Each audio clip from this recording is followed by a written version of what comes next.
The books you won't put down. Grab the House of Lazenberry series by author Daniel Webb. Since his controversial interview at the Hip Hop Uncensored podcast, the books can't stay on the shelf. Grab the series, The House of Lazenberry, The House of Lazenberry 1970H, and The House of Lazenberry, A Time to Heal. Link in the description box. It's Mike Ross, also known as Mike on the Mic. He's getting ready for his upcoming 2022 comedy run.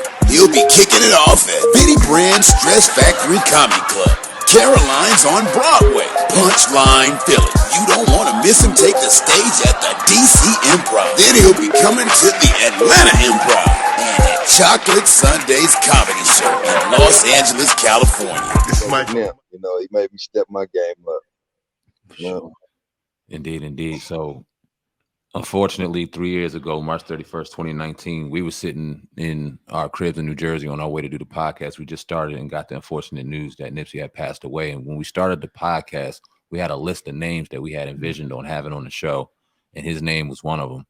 And it crushed us to our core. But we didn't know that, brother. We weren't there. We never had an intimate relationship the way you had. And we give our deepest condolences to you still on this day, grieving the way I'm sure you are. Can you give us to the best of your abilities just the atmosphere in that day, the dude's atmosphere? Did it seem like anything was growing? Did anything kind of jump up on you to make you feel like something was off that day? Can you give us your best recollection of what happened that day? The day was going good. It was a normal day, Nip will pull up like he normally does. So it was a great day, I sat there, we talked the whole time. Just tell him how proud I was of him. I was telling him, like, man, I'm so proud of you. You finally made it. 'Cause I've been watching his career and we always talk. And I was like, man, you finally made it. He finally had a lot of time on his hands. Him and Lauren London, they be riding a motorcycle up and down Slauson. Like I said, that day was a good day. It was a normal day. He was out there signing autographs. Doing what he normally do. I wouldn't say nothing felt off about that day, but when the dude rolled up, I did have a type of something about his character, his demeanor. Something about him threw me off. But at the time, I couldn't figure it out. I didn't know why I felt that way about. Because when he pulled up and he got out the car, just looking at him, and you just want to sock somebody. And I don't know why I wanted to do that. You know what I mean? At the time, as I look back, I don't know why. For some reason, I just wanted to hit the dude. That split second, I thought about hitting him, and I didn't know. I looked up the guy like, damn, why? As time goes on, I regret that I didn't do nothing. It's like one of those things that you didn't react down now. So I can honestly say I did feel something, but I couldn't figure out. I just couldn't figure out what I was feeling or why I was feeling it. Yeah. Right now, I'm sure everybody's probably seen you go before the court and all that. It was like transcripts out there. So if you can kind of just walk us through, it was a lot of speculation about the conversation that him and Nipsey had if you were around. Could you take us back to what the conversation was? Because a lot of people thought maybe it was contentious. Some people said maybe he called him a snitch. Could you kind of clear that up for us if you may? Well, number one, he never called him a snitch. He never did that. He brought it to his attention that they had paperwork on him. So he did it in a friendly manner. Nipsey never disrespected the man. Wow. Like I said, if Nipsey would have disrespected, if Nipsey would have raised his voice, that would have activated me. Hold up. That's the artist. That's the headliner. This is his establishment. I work for this man. If he raised his voice, automatic. Hey, come on, bro. It's time to go. I know Nipsey. I know the stupid nigga, stupid cuz. I know both of them. So it's not like, if Nip, they had a problem, I would have escorted him right out the parking lot. So judging by the conversation, man, it's no way in the world that, I think this shit over and over in my head. There's no way in the world that I would think that this dumb nigga would do that dumb shit. It was nothing disrespectful said to that man not one time. Nip hadn't seen him in a while, and he was telling like, look, bro, I ain't seen you in a while. They got some paperwork on you. I have not read the paperwork, but you need to go ahead and take care of it. He didn't go in and say, "Oh, nigga, you a snitch." He didn't do none of that. It was nothing heated about the conversation. As you see, the dude shook my hand. He shook Nipsey's hand as he left. You know what I mean? So it wasn't nothing heated. Like I said, I've been getting high. I got high before. So when I looked at the guy, he was high. There's no excuse for what you did, high or not. I don't give a fuck what. There's no excuse for what you did. You know what I mean? The videotape is gonna tell that, honestly, to this day, I've never fully watched the whole videotape. I still never watched the tape. I've only watched the part up until the point where shit started. The part that the police showed me when I was on the stand. So all the testimony that they read about me, I'm actually looking at a videotape, so they're showing me a videotape and I'm recalling what's going on that day. So they got a videotape that the videotape tells it all. So my testimony is not going to make or break the case. My testimony, really, the reason that I'm going against the grain, the reason that I'm going against the street code and I'm getting on the stand, regardless of anybody got to say, is because I want the world to know that my boy never called that man no snitch. You know what I mean? That I'm gonna go against the grain because that make me seem like niggas is looking for justification. Like, oh, this nigga called him a snitch, so therefore he deserved. No, fuck that. My boy never called him no snitch. So and I'm not gonna rest to everybody know that, whatever his reason for doing what he did, we don't know. Hopefully we can figure that out. I have no idea, but I know Nipsey never called him no snitch. So and that is what it is. So take us back. So take us there. So it's the story that they have the altercation. Do you go inside, I guess, into the store and go eat at the time that Nipsey is shot? Yeah, so we owned all those stores. So when you walk into the Marathon store, there's another door that takes you to the next store. Then there's another door that takes you to the next store.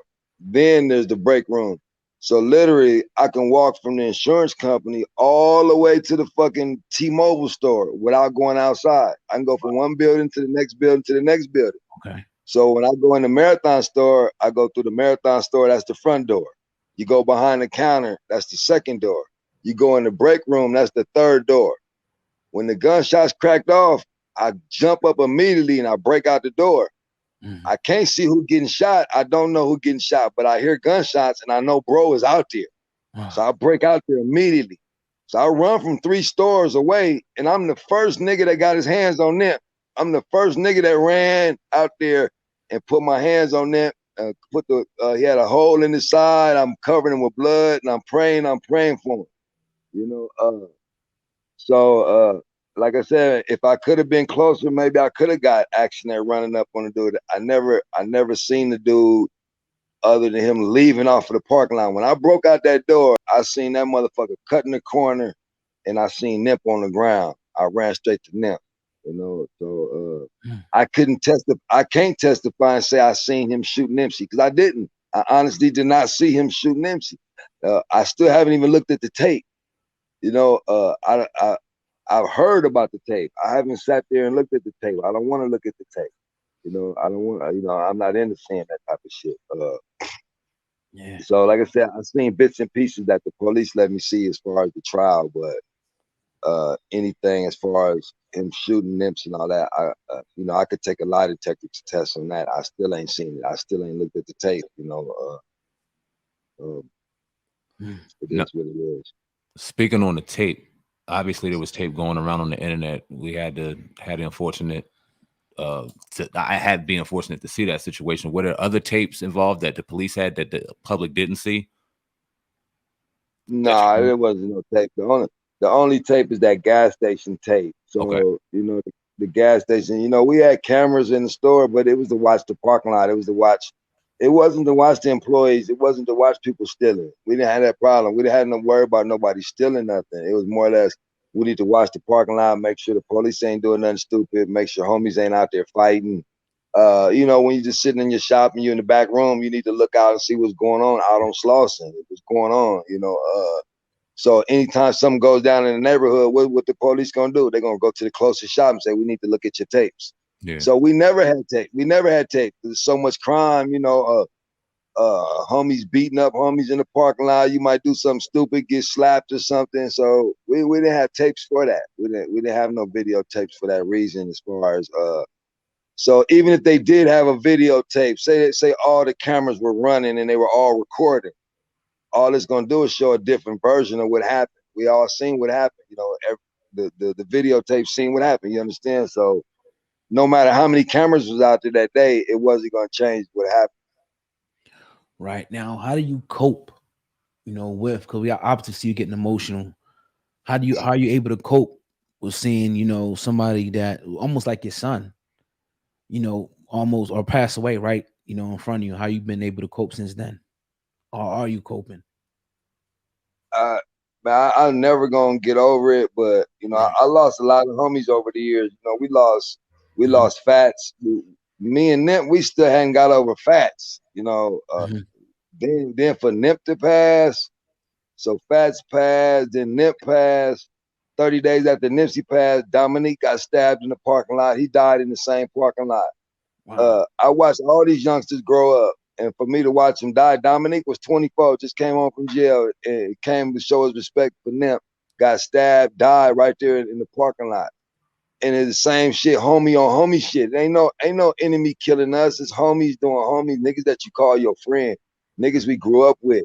You know what I mean? So, uh, I've seen a lot of death out there. I've seen tourists get shot and gunned down. Wow. A lot of people died after Nipsey that you never seen. A lot of people then got gunned down right there, Wow. beat up, stabbed. I done seen it all. You know, after Nip died, it got really worse. You know, we know the crazy people in our neighborhood. We watched them growing up. Then you had crazy people from all over the world popping up. You know, coming to just camp out. Mm-hmm. You know, Nip was that big. You know, I'll be getting off on the side of the freeway, and the homeless guy say, "Hey, Cowboy, I looked at your interview or something." You know, it's like, wow, that's crazy. You know, that's how big Nip was. That he was that big that the world interested in me, want to know who I am. You know, just because I was his friend.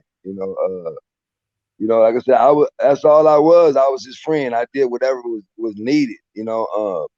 People thought I was his business partner, so they want to throw all these different angles out there. You know, everything I did was free of charge. I didn't do nothing for pay, other than my daily job. Up until me getting a job, I did everything free. You know, hanging up posters, victory lap. You know, doing whatever I had to do. I just did it for my little homeboy. I did it when he was E. I didn't do it when he was Nipsey Hussle. You know, when he was Right. Nipsey Hussle, everybody wanted to do it then. Yeah, when he grew up to be this tall, lanky motherfucker and he had the flows, yeah, everybody was his friend then. But Right. coming off from prison and he wasn't from the hood, none of y'all motherfuckers accepted him. But when I put him under my wing and y'all seen the talent, everybody, oh man, oh that's my little homie. And they try to tell me that they was the original Thundercat. I said, oh wow. You know, so you talked about a lot of crazy things getting